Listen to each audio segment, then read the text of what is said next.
शिवाय। तो गाइस हम रेडी हैं जाने के लिए और हम जा रहे हैं उज्जैन महाकाल। आगे करते हैं नई दिल्ली रेलवे स्टेशन से। तब तक के लिए ओके बाय। तो हेलो गाइस, तो गाइस मैं आ चुका हूँ स्टेशन पे और हम जा रहे हैं उज्जैन महाकाल। उज्जैन पूरा जल्दी पापा का ध्यान नहीं। पूरा तो बोल।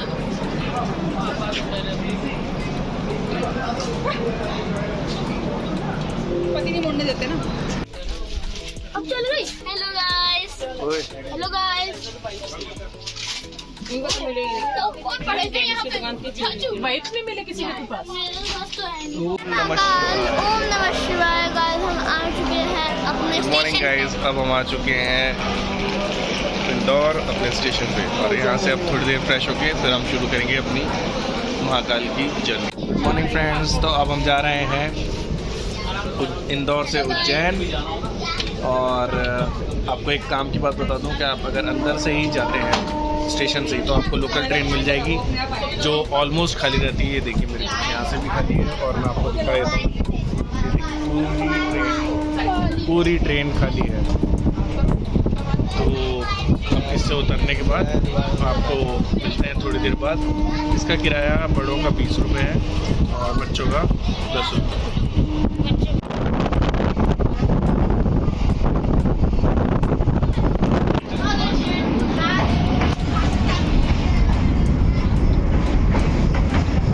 अब हम आ गए हैं उज्जैन।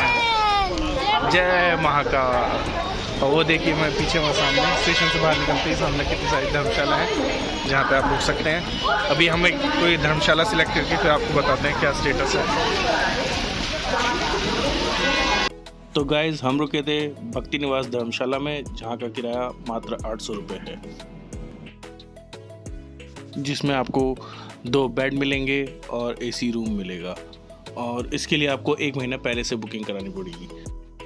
ये देखिए बाबा की नगरी में कुछ सेल्फ डिपेंडेंट बच्चे। अब हम किस तरह से तैयार होकर आ चुके हैं और अब हम जा रहे हैं उज्जैन महाकाल बाबा के दर्शन करने। और यहाँ पे थोड़ी सी भीड़ ज़्यादा है, बाकी अंदर पहुँच के आपको बताते हैं। तो गाइज अंदर भीड़ बहुत ज़्यादा थी, मगर हमने जहाँ से एंट्री ली वो 250 रुपीज़ पर पर्सन की एंट्री थी।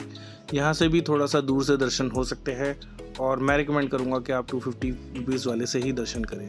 750 वाले से दर्शन करने के लिए आपको थोड़ी सी भीड़ ज़्यादा मिल सकती है, क्योंकि ज़्यादातर लोग बाबा के ज़्यादा पास जाकर दर्शन करना चाहते हैं, जहाँ पे आपको जलाभिषेक का भी मौका दिया जाता है। गाइस अब हम दर्शन करके आ चुके हैं और यहाँ अंदर बहुत सारे मंदिर बने हुए हैं। और अंदर तो वैसे वीडियो बनाना अलाउड नहीं था, बट फिर भी हमने कोशिश करी कि हम थोड़ा बहुत कवर कर लें। जो बन पाया बस यही है। और यहाँ से शुरू होता है महाकाल कॉरिडोर का रास्ता, जिसे हम इवनिंग में कवर करेंगे क्योंकि लाइट्स में बहुत सुंदर लगता है। ओम नमः शिवाय। हर हर महादेव। जय महाकाल।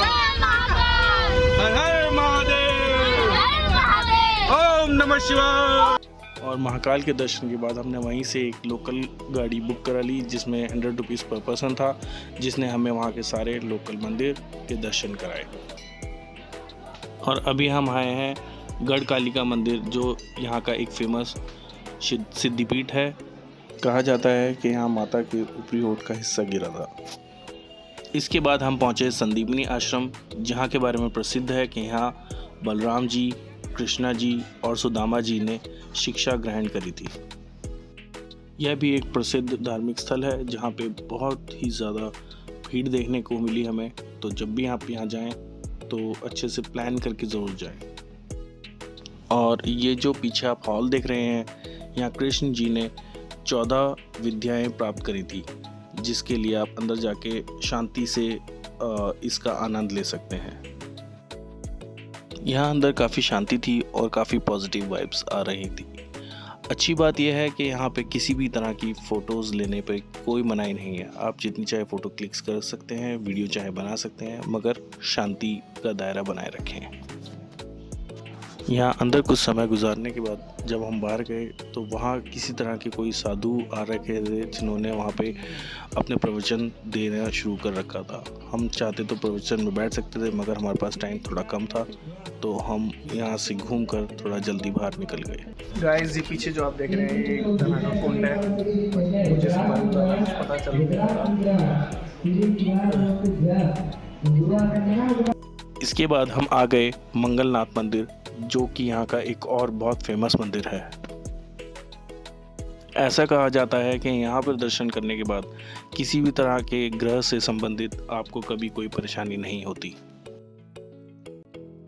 इस मंदिर के बारे में एक मान्यता यह भी है कि यदि किसी का जीवन मंगल ग्रह के दोष से बहुत ज़्यादा प्रभावित है तो वह यहाँ पूजा मात्र करने से उस दोष से मुक्ति पा सकता है। यह मंदिर उज्जैन की प्रसिद्ध नदी शिप्रा नदी के किनारे बना हुआ है। एक अच्छी बात और हमें यहाँ दिखाई दी कि किसी भी तरह की फ़ोटो खींचने में या वीडियो बनाने में यहाँ किसी तरह की कोई मनाही नहीं है, जिसकी वजह से हम दर्शकों के लिए यहाँ की वीडियो बना पाए।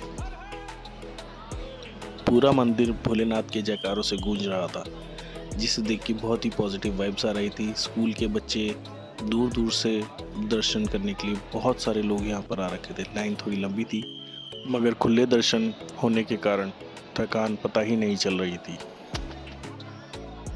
और यहाँ मुझे मौका मिला दर्शकों के लिए एक बहुत ही अच्छी वीडियो निकालने का, जिससे कि आप सब लोग भी मंगलनाथ बाबा के दर्शन कर सकें। ये देखिए मंगलनाथ बाबा को कितने ही अच्छी तरह से सजाया गया है, श्रृंगार कितना अच्छा किया गया है, जिसे देखते ही मन पूरा मोह जाता है। यहाँ पर भी आप पंडित को कुछ एक्स्ट्रा दान दक्षिणा देकर अंदर जाके तसल्ली पूर्वक दर्शन कर सकते हैं और जलाभिषेक और पूजा का पूरा आनंद ले सकते हैं। मगर अच्छी बात यह है कि किसी भी तरह के पैसा देकर दर्शन करने वालों की वजह से आम लोगों के दर्शन करने पे किसी तरह का कोई फ़र्क नहीं पड़ता। दर्शन करने के बाद हमने यहाँ थोड़ी देर बैठकर शिप्रा नदी के दृश्य का आनंद लिया, जो कि बहुत सुंदर लग रही थी। इसके बाद हमें ड्राइवर ने बोला कि आप यहाँ थोड़ी देर अपना टी कॉफ़ी ले सकते हैं, क्योंकि शाम का टाइम हो चुका था।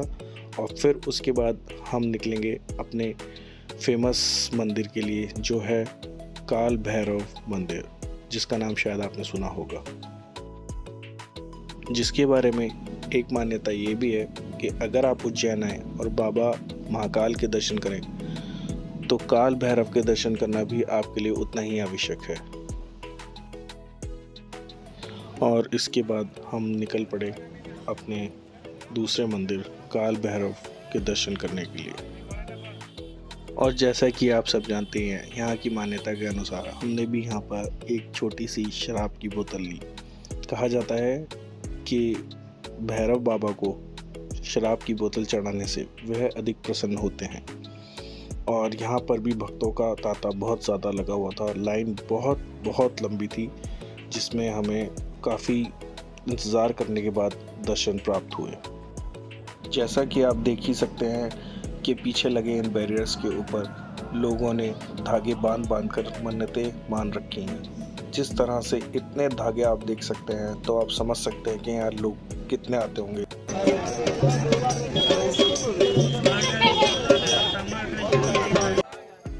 वैसे तो यहाँ शनिवार और रविवार ज़्यादा भीड़ रहती है, मगर आप देख ही सकते हैं कि हमें यहाँ शुक्रवार की शाम को भी बहुत ज़्यादा भीड़ मिली। और इस तरह बाबा काल भैरव के दर्शन करने के बाद हम निकल पड़े उज्जैन के फेमस महाकाल कॉरिडोर के लिए, जो कि 3.5 से 4 किलोमीटर के दायरे में फैला हुआ है।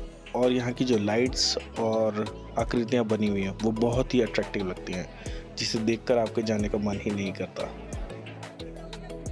कॉरिडोर घूमने के लिए आपके पास सिर्फ और सिर्फ एक ही ऑप्शन है कि आप पैदल चलें, क्योंकि अंदर किसी भी तरह की कोई बस सुविधा या कोई भी गाड़ी या कोई भी ई रिक्शा ऐसी कोई फैसिलिटी नहीं है। किसी को भी इस तरह के व्हीकल को अंदर आने की परमिशन नहीं है।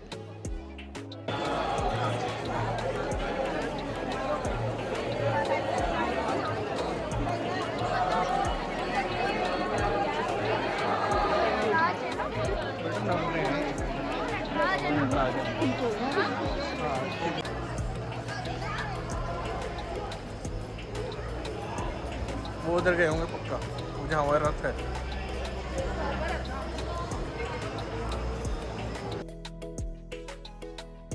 यह एक ऐसी जगह है जहाँ पे बड़ों के साथ साथ बच्चे भी पूरी तरह से आनंद ले सकते हैं। गाइस आज का हमारा डे यहीं पे खत्म होता है। आज के हम मिलेंगे ओमकारेश्वर इंदौर में। और यहाँ से बाहर निकलकर हम पहुँचे हरसिद्धि माता मंदिर में, जहाँ पर बहुत ज़्यादा भीड़ थी और इस भीड़ की वजह से यहाँ रुककर वीडियो बनाना पॉसिबल नहीं हो पाया।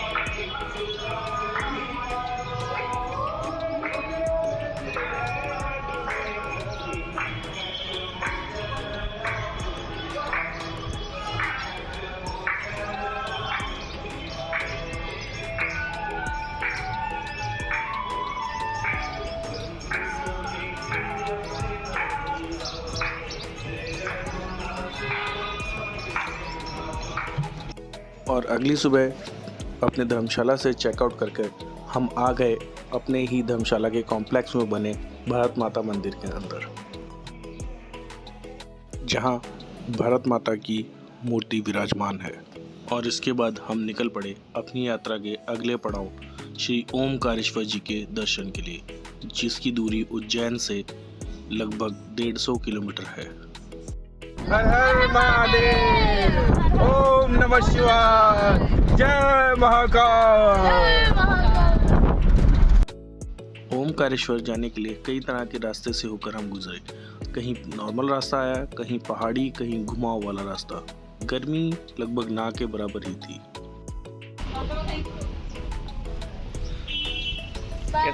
बाय, चलो। और फाइनली हमने एंटर किया ओमकारेश्वर जी की नगरी में। यहाँ पर भी बहुत सारा कंस्ट्रक्शन काम चलने की वजह से ट्रैफिक थोड़ा यहाँ वहाँ डाइवर्ट किया हुआ था। और इसके बाद हम सीधा पहुँचे गजानन धर्मशाला के अंदर। यहाँ पर भी रूम का किराया लगभग 800 रुपये है, और जिसमें 2 से 3 लोग रुक सकते हैं। यहाँ पर भी धर्मशाला में भक्ति निवास की तरह ही बहुत ही खुलापन है और बहुत ही साफ तरह का वातावरण हमें देखने को मिला। ग्रीनरी वगैरह, बच्चों के लिए खेलने के लिए स्पेस, आप बहुत ही अच्छे से फैमिली के साथ यहाँ पे एंजॉय कर सकते हैं। देखिए किस तरह से इसको वेल मेंटेन किया गया है। गाइस अब हम आ गए हैं नर्मदा घाट पर, जहाँ से बोट करके भी आप मंदिर जा सकते हैं। मंदिर आप देखिए इस नर्मदा नदी के उस तरफ है, और आप चाहें तो वो वाले पुल का भी इस्तेमाल कर सकते हैं। यहीं पे आप जो है स्नान कर सकते हैं। हम भी जा रहे हैं स्नान करने थोड़ा। और इसके बाद इसी नदी पे देखिए, यहाँ पे ये डैम का काम चल रहा है, कंप्लीट है। और इसके बाद हम सब आ गए नर्मदा नदी में स्नान करने के लिए। यहाँ नहाने के बाद जो मज़ा आया मैं बता ही नहीं सकता। ठंडे पानी में नहाकर मानो पूरी की पूरी थकान एकदम गायब हो गई, और मंदिर जाने के लिए स्नान भी हो गया। हर हर महादेव, हर हर महादेव, ओम नमः शिवाय। और इस तरह हमने बोट में ओमकारेश्वर मंदिर की परिक्रमा शुरू कर दी। यह भी एक तरीका है यहाँ की परिक्रमा करने का। और यहीं श्री ओमकारेश्वर मंदिर के नज़दीक नर्मदा नदी और शिप्रा नदी का संगम भी है। अभी इस समय यहाँ पर पानी ज़्यादा गहरा तो नहीं है, मगर फिर भी लाइफ जैकेट पहनना ज़रूरी है। और मैं रिकमेंड करूँगा कि जब भी आप यहाँ पर आएँ तो पानी ज़्यादा हो या ना हो, आप सब लाइफ जैकेट ज़रूर पहनें। और हमने ये बोट बुक करी लगभग 700 रुपये में, जिसके अंदर सिर्फ़ और सिर्फ हमारे ही फैमिली मेम्बर्स थे। उसके अंदर इसने हमें इस बांध के आसपास घुमाया और 2 नदी, शिप्रा नदी और नर्मदा नदी का संगम भी दिखाया। और इसके बाद पूरा घुमा फिरा कर इसने हमें फाइनली ओमकारेश्वर मंदिर के तट पर उतार दिया। बोट में हम सब ने बहुत एंजॉय किया, बड़ों ने, बच्चों ने, सबको बहुत बहुत मज़ा आया। आप प्लीज़ जब भी यहाँ आएँ तो बोट के अंदर ज़रूर ट्रैवल करें। और मैंने आप लोगों के लिए कैप्चर किया एक छोटा सा cinematic view. Please enjoy it.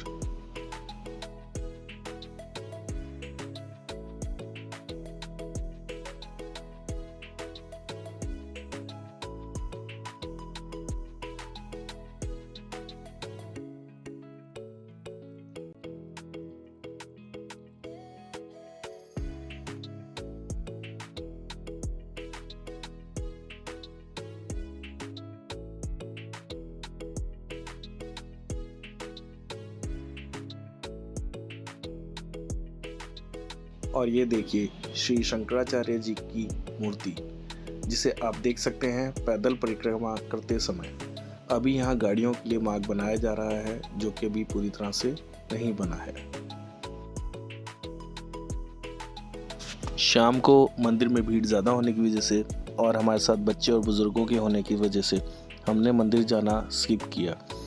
और हमें वहीं पे एक पुजारी जी ने बताया कि अगर हम सुबह यहाँ पर आएँ तो हम आरती भी देख सकते हैं और सुबह भीड़ को इतनी ज़्यादा नहीं होगी, तो दर्शन भी आराम से हो जाएंगे। तो उनकी बात को मानते हुए हमने यहाँ से जाना सही समझा। और इसके बाद हम चल पड़े अपने अगले मंदिर के दर्शन के लिए, जो है श्री ममलेश्वर ज्योतिर्लिंग, जो कि वहाँ पर वॉकिंग डिस्टेंस पर ही है। शनिवार की शाम होने की वजह से हमें यहाँ पर भी बहुत भीड़ देखने को मिली। और इसके बाद हम वापस आ गए अपने गजानन धर्मशाला के अंदर, जहाँ पर खाना वगैरह बहुत ही कम रेट पर और बहुत ही साफ़ सफाई से परोसा जा रहा था। ये आप देख सकते हैं, ना तो खाने में ज़्यादा मिर्च मसाला है और ना ही यहाँ पे किसी तरह की भीड़ भाड़। बहुत मतलब मैं आपको रिकमेंड करूँगा कि आप यहाँ पर जब भी आएँ तो इस धर्मशाला में ही रुकें। यहाँ का वातावरण, यहाँ का स्पेस आपकी फैमिली, आपके बच्चों के लिए बहुत कन्वीनियंट है। और इसके बाद सुबह उठकर हम चल पड़े श्री ओमकारेश्वर जी के दर्शन के लिए। जिस तरह पंडित जी ने बताया था कि सुबह जाने पर हमें आरती भी देखने को मिल सकती है और दर्शन भी आराम से हो जाएंगे, क्योंकि सुबह इतनी भीड़ नहीं होती। तो हमने उनकी बात को मानते हुए सुबह दर्शन करना उचित समझा। और अब हम आ चुके हैं मंदिर परिसर के अंदर, और आप देख सकते हैं कि यहाँ अभी तक उजाला नहीं हुआ है, पूरी तरह से अंधेरा है। सुबह के 4:30 बजे हैं और बहुत से लोग हमारी तरह मंदिर खुलने का इंतज़ार कर रहे हैं।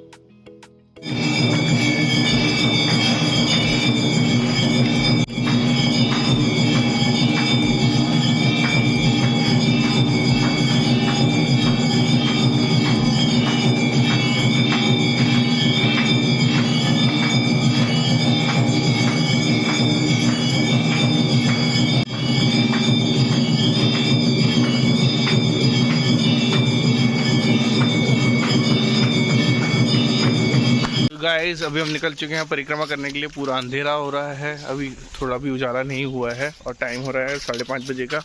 दर्शन हमने कर लिए हैं और बाकी देखते हैं कितनी लंबी। वैसे सुना है 3 से 4 किलोमीटर की परिक्रमा है, जिसे करने में 1.5 से 2 घंटे लग जाते हैं। बाकी अपडेट देते हैं थोड़ी देर में। ओम नमः शिवाय। ओम नमः शिवाय। हर हर महादेव। आ जाओ आराम से हो जाएंगे, घबराओ मत, आ जाओ। ओम नमः शिवाय, ओम नमः शिवाय, ओम नमः शिवाय, ओम नमः शिवाय। अरे थोड़ा सा ये डरो मत, आ जाओ। ओम नमः शिवाय, ओम नमः शिवाय।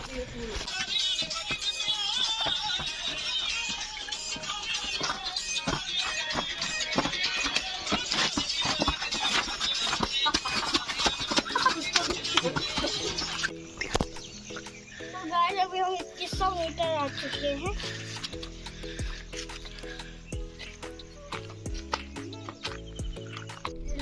Hello guys. मैं गिर गया हूँ गाइस। ओम नमः शिवाय, हर हर महादेव। तो गैस, जब आप लोग यहाँ पर आएंगे तो यहाँ पर भी अंदर परिक्रमा करते समय आपको बहुत तरह के मंदिर देखने को मिलेंगे, जो कि यहाँ का एक फेमस अट्रैक्शन है। और अभी हम आ गए हैं गौरी सोमनाथ मंदिर के अंदर, जो कि यहाँ एक फेमस मंदिर माना जाता है और जिसके बारे में मान्यता है कि अगर आप यहाँ पर दर्शन करते हैं तो आपकी सारी मनोकामनाएं पूरी होती हैं। तो अब हम आ गए हैं गौरी सोमनाथ मंदिर। ये भी यहाँ का एक मेन अट्रैक्शन है। सुबह हो चुकी है, यहाँ बड़ा शिवलिंग। और गाइज, यहीं पे हमें पंडित जी ने बताया कि ये परिक्रमा 2 से 3 किलोमीटर की नहीं बल्कि 7 से 8 किलोमीटर की है।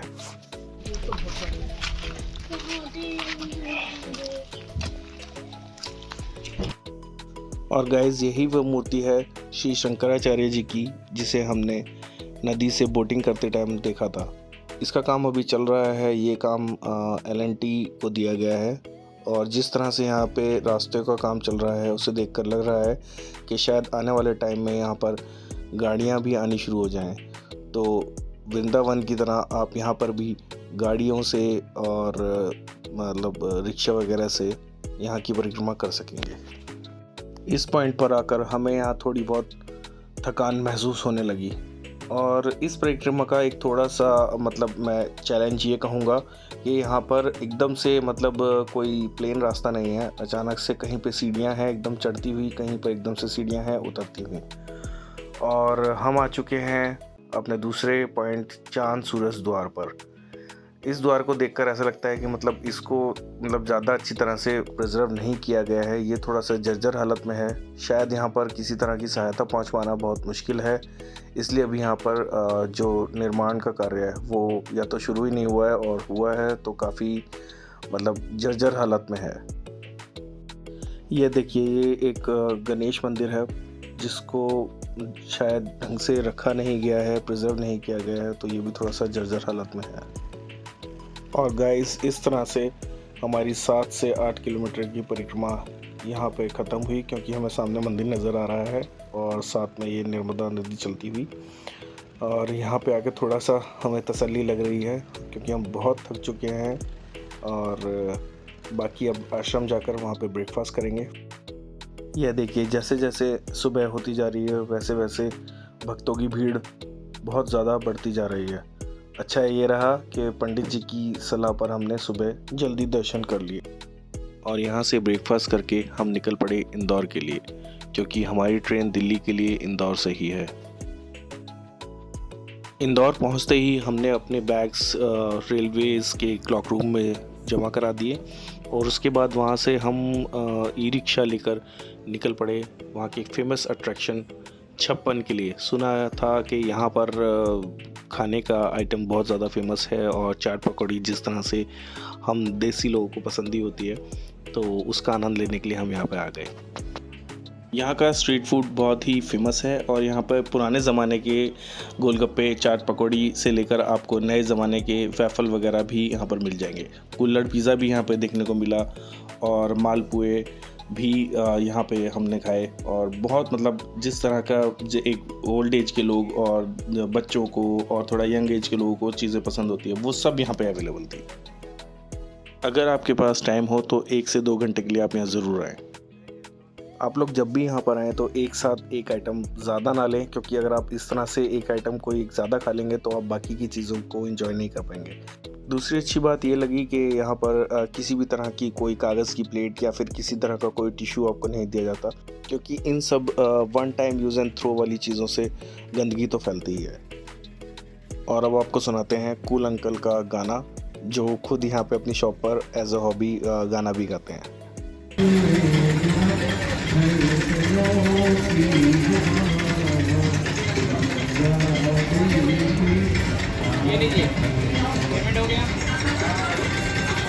जैसा सुना था इंदौर को वैसा ही क्लीन पाया, the number 1 cleanest city of India. और गाइस, इसके बाद हम निकल पड़े इंदौर से दिल्ली के लिए अपनी ट्रेन में। और इसी के साथ हमारा ब्लॉग यहाँ पे ख़त्म होता है। और अगर आपको ये ब्लॉग अच्छा लगा तो please like, share and subscribe ज़रूर करें। Thank you.